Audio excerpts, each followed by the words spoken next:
I recently posted on my LinkedIn about how do you value cryptocurrency, and it was one of the most engaged posts that I've had this year. My name is Matt Reiner, and today I want to talk about my journey to understanding how do you value Bitcoin, or in general, other cryptocurrencies.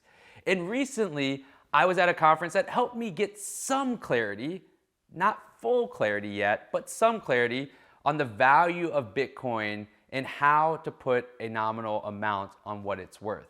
It's really simple. It comes back to supply and demand. This is just the basic foundation of economies. So let's start on the demand side. The demand side right now shows that there's 150 million people that use Bitcoin as a currency, which is the desired outcome for the people that started Bitcoin. In the US though, Bitcoin likely will never become a currency. Where the demand is coming from is emerging countries that don't have a thriving economy and utilization of their currency because they just don't have access to bank accounts. And what Bitcoin and digital currencies allow for is digital wallets, which enable more people access to a currency, which is positive for an economy because more people spending and receiving a currency booms an economy, which allows emerging economies to grow. And so if you have 150 million people using it today, where is the demand going to come from? It's not coming from inside our four borders here in the United States. There's 7 billion people, 350 million of them roughly are in the United States, and the expectation is over the next 10 years, the Bitcoin utilization in these other countries is going to go from 150 million to a billion.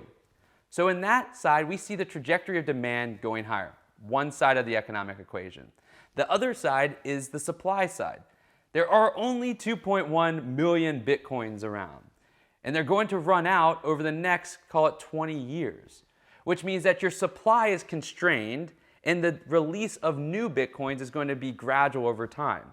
When you have a supply and demand structure like that, limited supply, increase in demand, that's going to increase the price of whatever good or service is on that supply-demand curves. And in this situation, it's Bitcoin, and that's why price is going higher. Now, the challenge I continue to have with the value of Bitcoin is 50,000 the right value to start at equilibrium of that price, or is it 20,000? When you think about a car and you say, well, is 30,000 the right cost? You can look at all the input costs that go into that car. With Bitcoin, there are no input costs. It's strictly supply and demand, similar to like gold. But where is that equilibrium number seems to still be unclear to me. But the idea of the supply and demand economics of it has given me a better understanding of why prices will move up and down and where the opportunity is for Bitcoin into the future, and it doesn't lie inside our states. The last point I learned was the volatility of Bitcoin. That's why it will never become a currency in the United States, in my opinion, is because it is too much of a volatile currency. But if you do move on the demand side of the equation from 150 million people needing it to a billion people needing Bitcoin, the more people engage in needing the currency, the less volatile it's going to be. That's why large cap stocks, because they're bigger, there's a bigger universe, are less volatile because they have a bigger market cap than small cap stocks, which are very volatile. As you become bigger, you can become less volatile. And that's the future of Bitcoin. Now, will it ever become in the US? I don't believe so. But is there a need and a place for it in the world? It seems so. And we just have to continue to figure out how to value it if we want it to be an asset within our portfolios in the future.